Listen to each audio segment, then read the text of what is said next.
سلام و درود خدمت دوستان. داخل نروژ هستیم، یه جای باصفا.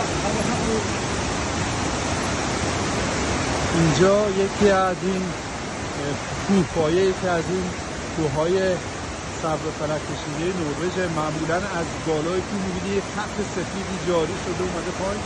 اومدیم نزدیک اونا دیدیم این حجم آب به شکل آبشار که از آب شدن برف‌ها ایجاد شده یه رودخانه بسیار زیبایی ایجاد کرده. چقدر صدای آبم زیبا و دلنشین اینجا.